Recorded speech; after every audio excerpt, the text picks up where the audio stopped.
The reason why most people never win at life is because they don't want to. And that sounds like a really controversial way to start a video because I know a lot of people, when it comes to a lot of subjects, like to point out how much they are trying. And then you start to speak to them in more detail about the subject in question.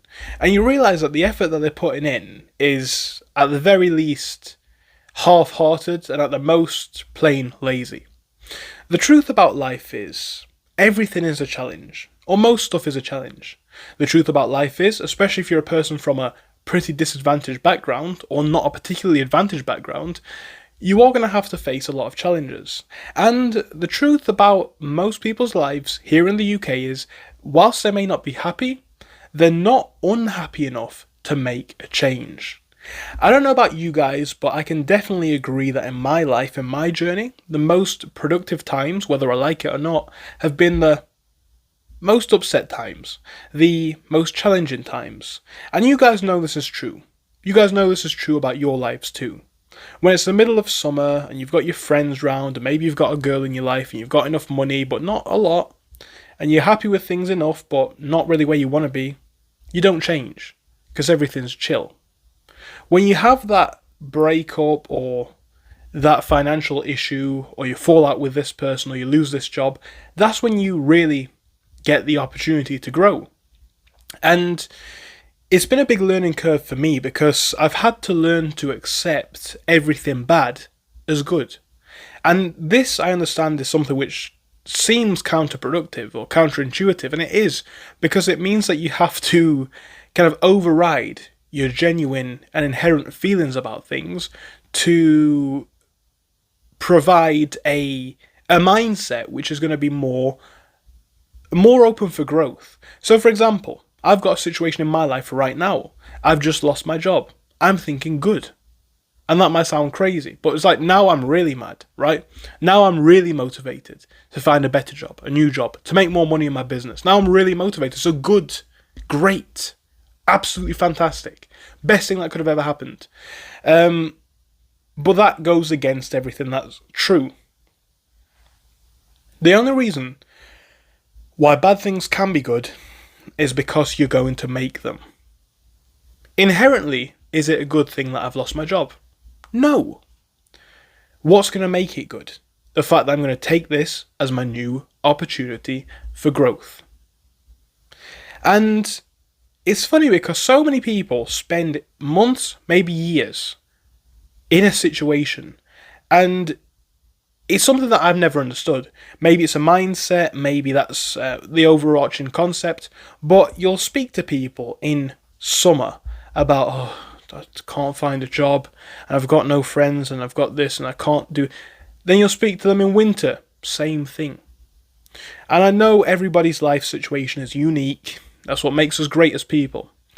But most of the most unhappy people that I know, two things is true. Number one, they're unwilling, that's the truth, they are unwilling to face challenge. Because bear in mind, every job application that you put in, you could get rejected. So that's going to be kind of demotivating. Every girl that you talk to, you could get rejected. So that could be demotivating. They're not willing to accept risk, and they're not willing to accept guidance. Now, this is something that I also find funny on this concept, and I'm going to kind of tie this all in together in a second. But that's the first part, arguably what you could call laziness or avoidance, and the second part speaks to what I'd have to call arrogance regarding subjects like this. We live in a world, or a society at the very least, which people have strong opinions on stuff that they don't understand much about. I'm just going to give one example of something that I am well versed in. I am an eBay seller. Last year I made over just under £50,000 worth of revenue on eBay. So I can teach my friends, I can teach people on Patreon. If you want to join my Patreon, by the way, link is in my bio on YouTube. I can teach people how to make money on eBay. I'm not teaching people how to send a rocket to Mars because I don't know about that.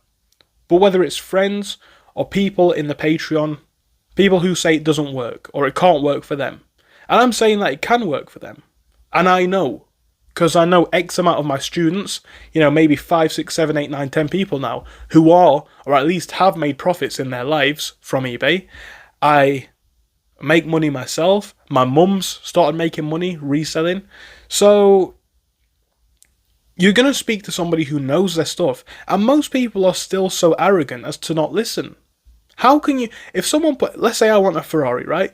And somebody pulls up next to me in a Ferrari and offers me business advice for cheap, if not nothing, I'm definitely listening. But how many people turn a complete blind ear to it? Most is the truth. That's the truth. So that's the first part of it. Or perhaps that's the second part of it. The arrogance, right? And it's funny because whether it's just an ego thing or, I don't know, so many people are so destined to sit on their arrogance.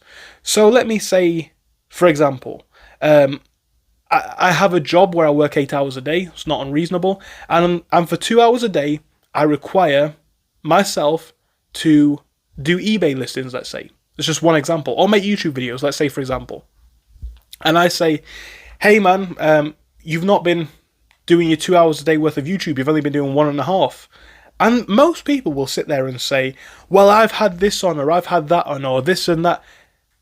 And I think that is still speaking to a sense of arrogance, because I understand that life throws challenges. But especially when we go back to the concept of eBay, right? One of the things that I try and work with a lot of my Patreon clients in is a lifestyle that works for them. Let's say they want to have X amount of money coming in. I'm going to say, right, the best way to approach that is to do this. We'll work it out for your lifestyle. But so many people are arrogant enough to say, well, no, because you don't know about this or you don't know about that. Not how can we make this work, or not, yeah, you're right, but, right? Just pure arrogance, straight on the defense. And this is why most people are going to lose 2025. It's why most people lost 2024 and every year before. Because they fail to understand the reality of their position. They're not moving quick enough, and they're not moving with enough accountability. And I understand why. August 2024 was a time that I learned in my life, or a time that I saw the reality of arrogance, laziness, and quite frankly, a lack of action. When you're in a position like that, and this goes back to my first point about the worst times, when you're in the worst times, you have a great opportunity, because, again, when things are going good, you're just chilling. When things are going bad, you have to make stuff work.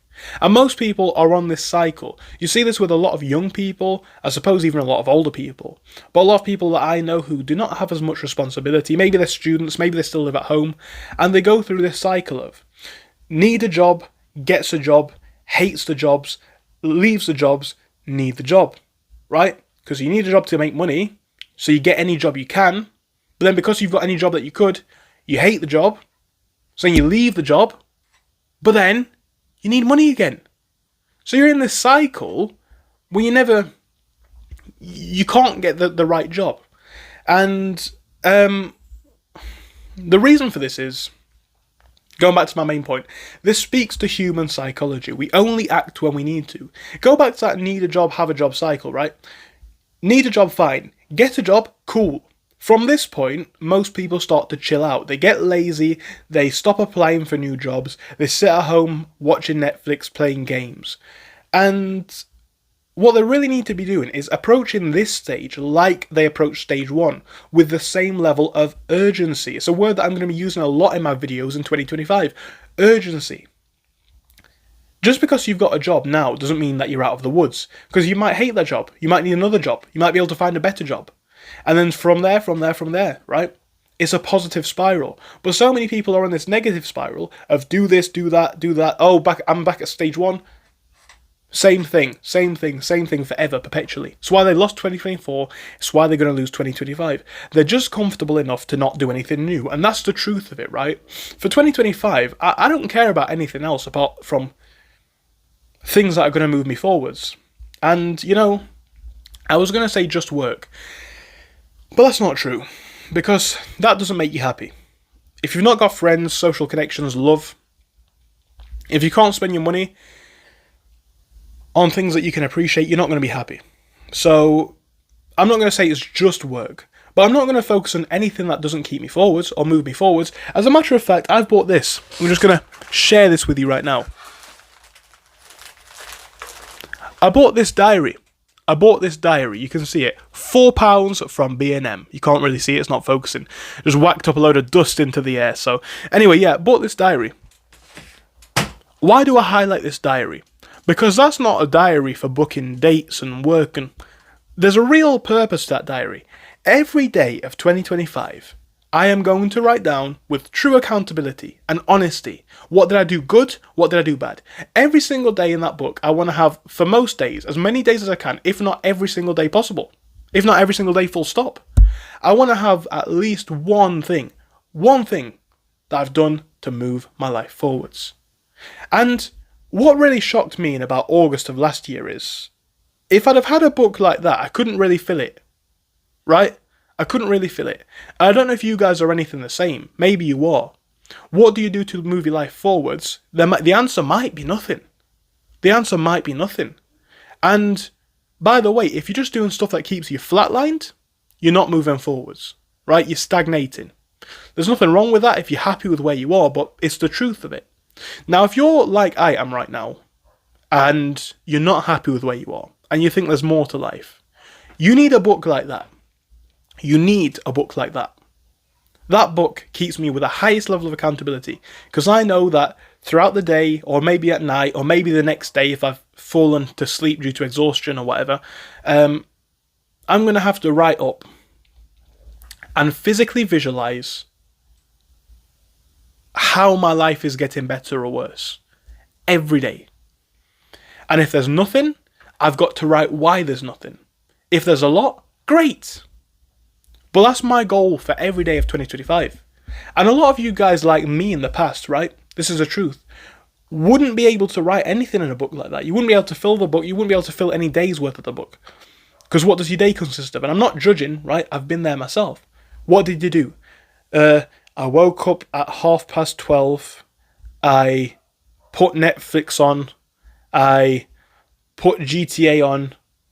I ate someone healthy. That's not moving you forwards, eh? That's not moving you forwards. And I'm not saying this to hate or be rude. I've been there. I'm being honest. But at the same time, that's why a book like that's been so powerful to me. It can't move off the desk. I don't care if it's clutter. I don't care if it's in the way. That book's always on the desk. And it's always going to be filled. It's always going to be written in. Even if the answer is, I've done nothing, this is why, accountability. But how many people are willing to do that? The truth is right now, guys, I'm not going to lie to you. I've got enough in savings to pay all my bills for the next 2 years. In fact, most of my bills are paid off for the next 2 years. I don't really need anything extra right now. I don't need anything. And what I mean is my core principles and requirements are taken care of. The next step, though, or the step that I'm at now, is where most people go back to stage 1, right? Because what they end up with enough savings to live on for a year, 2 years, they don't do anything, then they need money again. Then they got to get a bad job, do this, do that, then they're back in square one. I refuse to be in that cycle. So even though I have no necessity to try new things, every day is still going to be hit with the same level of urgency as if I was flat broke, as if I had no opportunities, as if I needed to do everything, because I do. Because otherwise you will stay on this level forever. Doing the basic requirements of getting through the day is not moving you forwards. And you can't be arrogant, right? You've got to listen to people who know, you've got to listen to people who want the best for you. You got to be honest with yourself about the current situation that you're in, and the truth for a lot of people is, if they carry on living the same lives that they're in, they will never move forwards. I've been that guy myself. It's not a nice place to be in. It's not fun, but for many, if not most people out there, this is the truth of their life. So, 2025, guys, I don't like to have a negative tone on any of my subjects, but the truth of it for a lot of you guys, and this truth would be for me as well, if you don't take it with the true honesty that you need, the true urgency that you need, you'll be just like 2024 or 3 or 1 or worse. Because let's talk about a few things, right? Money is harder to find. Inflation, AI taking jobs. It's not getting easier. Assets are inflating. all the whilst you could be owning them. Money's not everything, of course, and a lot of you guys will have much more intimate and personal goals than that. Perhaps I'm lucky in the regard that I have a lot of those things going on, but going back to my main point, it doesn't matter what you're striving for. So many people would not be able to fill an accountability diary, a progress diary, and I've been one of them guys. That's why I've actually come up with this concept. So it was £4 for me to buy that diary. And yes, you can buy them cheaper, they're available in other places, blah, blah, blah. But my point still stands. Get yourself a diary. Just get yourself a diary and fill out your every single day. And by the end of week 1 of the diary, miss out the first week of January or wherever you're up to, reflect after a week. Are you proud of how much progress you've made? If you've got not much to write in that book, you're moving backwards, right? Because if you're not moving forwards and you're stagnating with inflation, with the workplace challenges, with layoffs, you're probably going to be moving backwards in the next year. It's really important to be on top of all of this stuff in 2025, and I want you guys to do well. Thank you for watching. I hope I'll see you soon.